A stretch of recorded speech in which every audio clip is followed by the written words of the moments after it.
Baik, Epi baru gabung. Oke, untuk mengawali siang hari ini, Bapak atukan panganjali umat dulu ya. Om Swastiastu. Assalamualaikum warahmatullahi wabarakatuh. Salam sejahtera untuk kita semua. Namo Buddhaya. Ya, terima kasih kepada anak-anak semua sudah semangat sekali berpartisipasi untuk pembelajaran hari ini.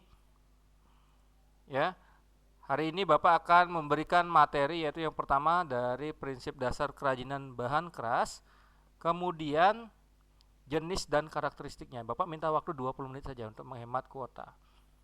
Ya. Oke, langsung saja ya. Sebelumnya tolong diingat diisi dulu absen online-nya.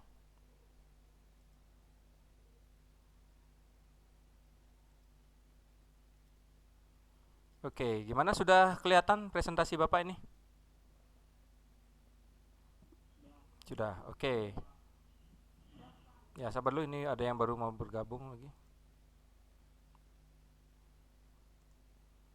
Baik, langsung saja ya. Nah, ini beberapa produk kerajinan yang sudah kamu analisis minggu lalu, anak-anak. Dilihat dari bahannya. Oke, tunggu dulu, masih ada yang gabung lagi. Ya, kamu menganalisa bahan yang digunakan apa, kemudian tekniknya seperti apa, itu minggu lalu. Nah, dalam prinsip kerajinan bahan keras, kita amati dulu dari pelajaran yang sudah kamu pelajari dari kelas 7 dan 8. Di kelas 7 kamu sudah belajar yaitu tentang bahan kerajinan dari serat, selanjutnya dari limbah lunak, kemudian limbah keras, kemudian bahan bahan lunak. Nah, sekarang kelas 9 kamu belajar yaitu tentang kerajinan bahan keras. Dan nanti di semester genap kamu belajar tentang kerajinan bahan campuran. Jadi ini untuk pertama materi ya, apa saja yang dipelajari. Pertama prinsip sudah minggu lalu, sekarang kita ke jenis dan karakteristiknya. Ya. Nah, di mana jenis dan karakteristik dari kerajinan bahan keras itu ada yang dari alam dan buatan. Oke, Bapak selingi dulu, ini ada yang baru masuk ya. Oke. Baik, ini beberapa produk kerajinannya anak-anak yang dari bahan keras. Mungkin kalian sudah pernah mengamati atau melihat secara langsung, ataupun kamu juga di rumah sudah punya ya. Di antaranya misalnya ada patung yang dari kayu, atau ukiran-ukiran kayu misalnya di rumahnya yang ada stil Bali misalnya. Kemudian ada perabotan rumahnya misalnya ada yang berasal dari logam ya. Kemudian misalnya peralatan belajarnya di rumah misalnya menggunakan tempat pensil yang dari kayu misalnya kamu belanja di mana. Nah, ini beberapa kerajinan yang berasal dari bahan keras. Nah, yang sekarang lagi ngetren misalnya di Bali yaitu akuarium dari kaca ya, yang diisi kayu seperti gambar di paling bawah. Nah, nanti ketika kamu misalnya jalan-jalan di Bali yaitu di daerah selatan misalnya, ya, kita tahu bahwa di Bali juga banyak kerajinan dari pengrajin bahan keras ya. Contohnya adalah bahan kayu. Nah, daerah mana biasanya anak-anak? Kalau di Bali, gimana? Ada yang tahu? Ya, di Bali itu daerahnya adalah di Gianyar. Kalau kamu main ke Gianyar misalnya jalan-jalan dengan keluarga, kita lihat di sepanjang jalan itu ada arsop, ataupun ke daerah Denpasar, nah, ya, itu banyak sekali produk kerajinan yang dihasilkan dari bahan keras. Nah, ini bahan-bahannya, bahan-bahan utamanya itu adalah kayu, kemudian bambu, setelah itu rotan, ada kaca, kemudian dari bahan logam. Ya. Kemudian sebelum mulai, uh, kita coba cek dulu misalnya kalau bahan dasar dari sini misalnya kaca itu dari bahan apa ya dibuatnya ya? Ada yang tahu? Ada yang tahu? Kenapa kok kaca itu bisa bening, licin seperti itu? Nah, bahan dasarnya kira-kira apa? Apakah ada biji kaca misalnya atau apa? Nah, sebentar kita langsung gini kan ya, bahas ya. Nah, dari beberapa bahan ini kita kelompokkan yang mana sih yang termasuk bahan jenis bahan keras yang alami dan buatan. Nah, ini yang pertama, nah minggu lalu tentang prinsip kerajinan bahan keras. Kita tahu bahwa bahan keras itu unik anak-anak ya, bisa dimanfaatkan dari berbagai jenis bahan, ya mulai dari alam, buatan ataupun dari limbah. Ya, yang limbah misalnya yang dari barang sudah dipakai dimanfaatkan. Nah, sekarang lagi ngetren itu memanfaatkan bahan-bahan limbah ini menjadi kerajinan. Ya, misalnya dari beberapa bahan logam itu dibuat misalnya kerajinan dari menjadi misalnya mainan motor yang dari logam, ataupun ada yang sekarang membuat robot transformer dari bahan bekas. Ya, nah itu. Jadi bahan keras ini sangat unik. Selanjutnya kita amati keragaman muatan nilai dan dalam produk kerajinan. Yang pertama ada 4 nilai ya di sini, yaitu fungsional, yaitu berdasarkan fungsinya atau kegunaannya di sini. Misalnya jam, nah digunakan untuk misalnya menginformasikan tentang waktunya ya. Selanjutnya untuk informatif, memberikan informasi. Contohnya adalah misalnya pin. Kalau kamu misalnya suka bola, ya, oh ini pinnya melambangkan tentang klub mana, seperti itu. Nah, simbolik, untuk nilai simbolik ini yang biasanya merupakan tanda yang kelihatan atau menggantikan gagasan atau objek. Nah, misalnya kita lihat kalau di Bali kan banyak itu melambangkan dewa, simboliknya misalnya dalam bentuk patung ya, misalnya di sini patung Siwa atau yang lain. Kemudian yang paling penting di sini, kenapa orang banyak menggunakan kerajinan dari bahan keras?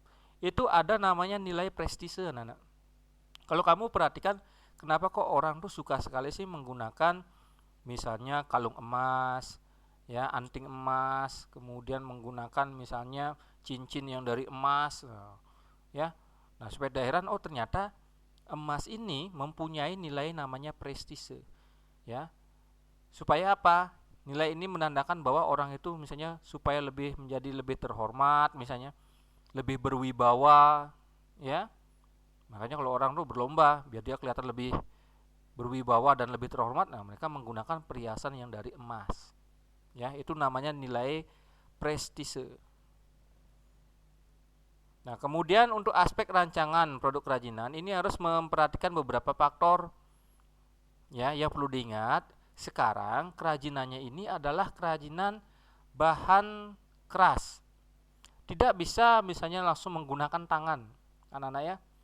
Kalau kemarin yang dari limbah itu biasa, masih alat-alatnya masih biasa, tapi di sini alat-alatnya juga lumayan agak susah ya, harus mempunyai latihan dulu menggunakannya. Ya. Di antaranya yang pertama adalah faktor teknis, yaitu pertama dari metode produksi yang andal, misalnya penerapan daya mesin. Jadi sekarang sudah menggunakan mesin misalnya bor atau apa. Dan tentunya sudah ada peralatan seperti ini, kamu harus mahir menggunakannya. Nah, ini yang terutama ya. Nanti untuk kelas 9 kita coba pertimbangkan dulu bahan-bahan apa saja yang bisa digunakan untuk membuat kerajinan. Ya. Jadi kerajinan ini bisa sudah kamu buat dari sekarang, dan tolong didokumentasikan dalam bentuk video, dan maksimal waktunya sekali lagi supaya tidak seperti semester kemarin untuk yang pengolahan itu sampai berapa menit dan sampai berapa megabyte filenya. Bapak berikan batas maksimal untuk video pembuatan kerajinan ini adalah 3 menit, tidak boleh lebih dari 3 menit. Ya. Kemudian faktor ekonomis, diantaranya sudah membuat produk kerajinan, tentunya perlu yang namanya pemasaran ya, sistem pemasukan atau distribusi, kemudian hak cipta juga, kemudian nilai jual dan keberagaman suku cadang, misalnya alat yang digunakan, dan tergantung selera dari masyarakat. Nah, di sini kita amati di daerah Bali misalnya, kalau kamu keliling di Bali, nah kita lihat di sepanjang perjalanan itu pasti ada namanya arsop. Kalau di Buleleng yang terkenal misalnya oleh-oleh khas Bali itu yang dari Krishna itu ya. Nah, kalau kamu ke sana, diamati di sana, oh banyak sekali produk kerajinan, misalnya patung juga ada di sana. Ya, itu merupakan faktor ekonomis. Begitu juga di daerah Bali Selatan, ketika kamu ke sana ke Gianyar, ke Denpasar, nah kamu bisa lihat arsop di sepanjang jalan itu ya. Selanjutnya faktor ergonomis, ini mengacu pada aspek dalam kerajinan yang kamu kenal ya. Di antaranya misalnya kenyamanan, keamanan ya, kepraktisan. Nah, di sini Bapak contohkan misalnya sekarang banyak muda-mudi itu yang menggunakan misalnya tas yang dari rotan ya, yang di sebelah kiri. Kemudian sekarang juga dimodifikasi misalnya peralatan dari kursi dari yang sofa biasa dari bambu sekarang digunakan ya, ataupun sekarang untuk kenyamanan. Nah, tergantung orangnya, seperti yang di sebelah kanan ini ada menggunakan emas seperti itu ya. Jadi tergantung faktor ergonomisnya. Selain itu ada faktor yaitu sains dan teknologi. Kita tahu bahwa sains dan teknologi itu sangat berkembang, jadi tidak kaku, terus berkembang sepanjang masanya. Misalnya dalam membuat produk kerajinan dari kayu, biasanya itu dengan teknik dipahat atau diukir. Nah, sekarang lebih praktis lagi, yaitu diciptakanlah suatu mesin yang bisa misalnya mengukir secara otomatis. Jadi tinggal didesain di sketnya di komputer, nah langsung bisa mengukir secara otomatis ya. Jadi yang misalnya membutuhkan waktu sampai 2 minggu, nah bisa dikerjakan dalam 1 hari. Kemudian dari model, nah tentunya sekarang muncul inovasi-inovasi dari para pengrajin. Misalnya sekarang banyak yang punya smartphone, nah dibuat showcase dari kayu misalnya ya, dengan diisi gambar-gambar tertentu yang terbaru, ataupun membuat jam yang monoton bisa melingkar seperti biasa. Nah, sekarang dibuat inovasi yang terbaru, dimodifikasi jamnya. Nah, itu faktor sains dan teknologi. Oke. Nah, jika sudah kita lihat faktor yang lain itu adalah faktor estetika. Di sini menampilkan bagaimana keindahannya, daya pikat, keserasian. Nah, kita tahu, nah di sini ada beberapa contoh kerajinan ya, yaitu yang di kiri itu adalah kerajinan ukir dari Jepara. Kemudian yang di sebelah kanan ini adalah ukiran dari Bali. Ya, kita lihat bagaimana keindahan ukirannya. Kalau di Jepara juga sama dengan di Bali. Di Jepara itu juga lebih fokus juga ya ke kininya, kerajinannya sampai mendetail, sampai cabang-cabang kayu misalnya itu sampai kelihatan. Jadi ukirannya itu tidak lagi bentuk 2 dimensi, sampai sudah mencapai 3 dimensi ya, muncul ya dalam bentuk relief. Nah, itu faktor estetika. Kemudian kondisi lingkungan, kita lihat yang kedua dulu dari kondisi lingkungan atau wilayah setempat. Misalnya di Bali ini banyak ada kayu, misalnya setiap dimanfaatkan itu pasti bagian batang dan bagian akar itu tidak dimanfaatkan. Nah, sekarang oleh pengrajin, karena kondisi lingkungan kayu itu banyak yang dibuang, nah dibuatkanlah dalam bentuk kerajinan. Jadi akarnya sekarang yang dibuatkan kerajinan. Nah, sekarang untuk nilai budaya, contohnya adalah yang di sebelah kanan ini adalah patung yang dibuat di daerah yaitu Indonesia Timur, yaitu daerah Papua. Ya, jadi ini melambangkan mungkin simbol-simbol tertentu. Nah, seperti ini nilai budaya dari daerah Papua ya. Setiap daerah mempunyai karakter nilai budaya tersendiri. Nah, berikutnya kita bahas yaitu jenis dan karakteristik kerajinan bahan keras.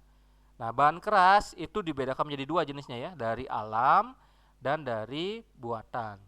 Nah, karakter alam itu adalah sifatnya pejal, kemudian solid, kuat, padat, dan tidak mudah dibentuk. Contohnya yang dari alam itu adalah kayu, bambu, dan rotan.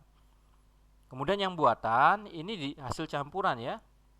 Kemudian dibuat dicampur, nanti menjadi keras dan memiliki sifat kuat dan tahan lama. Ya, contohnya itu adalah kaca dan logam. Nah, jadi yang alam itu kayu, bambu, dan rotan. Kemudian jenisnya yang buatan itu adalah kaca dan logam. Kita bahas satu-satu dulu ya, yang dari alam. Kita mulai dari kayu. Jadi kayu, mungkin kamu sudah tahu banyak sekali kayu yang bisa dimanfaatkan untuk bahan kerajinan. Yaitu diantaranya adalah kayu mahoni, kemudian kayu pinus, kayu jati nih yang paling terkenal ya. Biasanya kayu ini digunakan untuk mebel. Kayu nangka, kemudian kelapa, kemudian kamper. Nah, sekarang ciri-cirinya yaitu kayu memiliki serat atau urat yang indah. Ya, memiliki lingkaran tahun yang kita sebut sebagai kambium. Kemudian tahan lama dan dapat dibentuk atau diukir ya menggunakan pahat. Kemudian memiliki beban berat yang berbeda, kemudian sebagian dapat memuai karena perubahan suhu. Nah, ini tergantung, kalau misalnya di mebel, misalnya kalau di pintu atau di jendela, misalnya pas lagi panas gitu, nah nanti jendela atau pintunya tidak bisa ditutup misalnya loh. Kenapa tidak bisa? Oh, karena memuai yang disebabkan oleh terjadinya perubahan suhu. Ya. Dan untuk seratnya, uratan yang indah kita amati ketika kamu mengamati pintu misalnya di rumah, di mebelnya, atau kursinya di rumah, di sofanya yang berasal dari kayu. Nah, kamu bisa lihat di sana ada motif-motif tertentu, ya, berupa serat atau urat yang indah. Nah, itu ciri dari kayu. Nah, kemudian bambu, kalau kamu amati, bambu itu ciri khasnya itu adalah batangnya kuat dan di dalamnya itu berongga. Ya, kalau kita lihat di Bali itu masih banyak penghasil bambu ya. Bambu misalnya bambu kuning, bambu petung, nah yang begitu ya. Kemudian teksturnya halus, jadi tidak perlu diamplas, itu sudah halus permukaannya. Kemudian dapat dipotong berbentuk sayatan atau utuhan. Nanti tergantung yang digunakan ya, mau buat kerajinan apa. Ya, tetapi di sini yang menjadi kelemahan dari bambu ini adalah ketika kena air secara terus-menerus itu akan mengalami yang namanya pelapukan. Ya. Nah, kemudian yang berikutnya itu adalah rotan. Mungkin di Bali tidak terlalu banyak ya. Kita amati rotannya ini dari luar datangnya ya. Itu batangnya kuat, terutama serat batangnya yang sangat kokoh ya. Kemudian punya rongga tapi sangat kecil. Kemudian memiliki ruas batang yang lebih samar dibanding bambu. Kemudian tekstur batang yang halus meskipun tidak diamplas. Kemudian di sini ukurannya sangat panjang anak-anak. Untuk tumbuhannya itu sampai 10 meteran ke atas ya. Nah, ini contoh tumbuhan untuk rotan. Jadi rotan itu berduri ya anak-anak ya, biar tahu ya. Berduri ini seperti salak tumbuhannya tapi memanjang ke atas. Nah, ini adalah tumbuhan rotan. Nah, kemudian yang buatan kita bahas dari yang pertama adalah kaca. Kita tahu kaca itu sifatnya itu adalah atau karakternya adalah transparan dan bening. Kemudian tebal dan permukaannya licin. Ya. Misalnya kalau ingin melukis itu harus menggunakan cat khusus. Dan bahan dasar dari kaca ini namanya adalah pasir silika.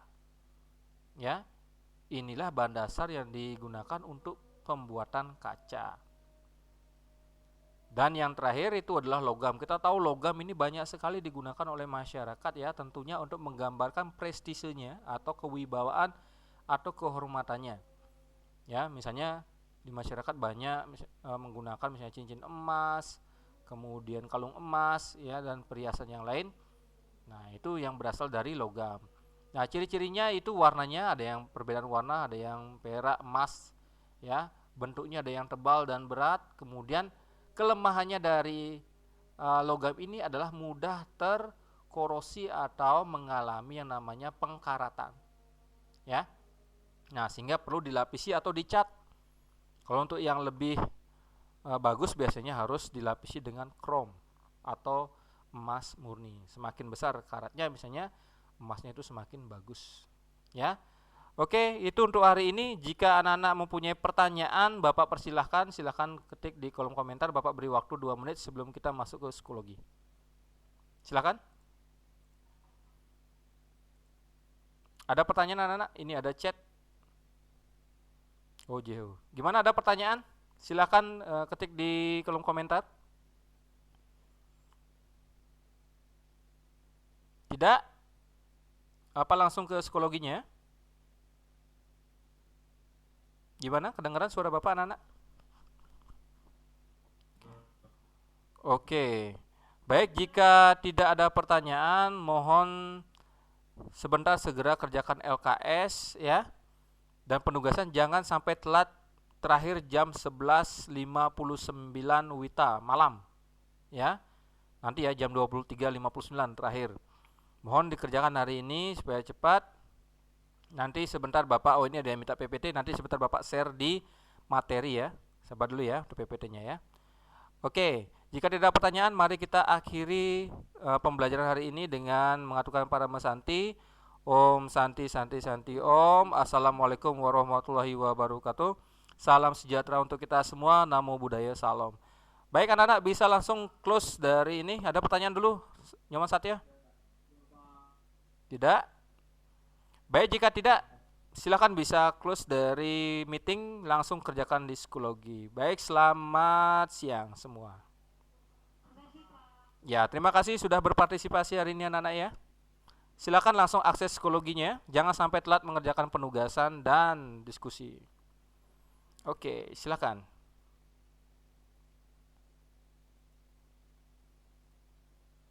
Oke, silakan yang masih di rapat ini boleh meninggalkan rapat. Untuk meetingnya, silakan.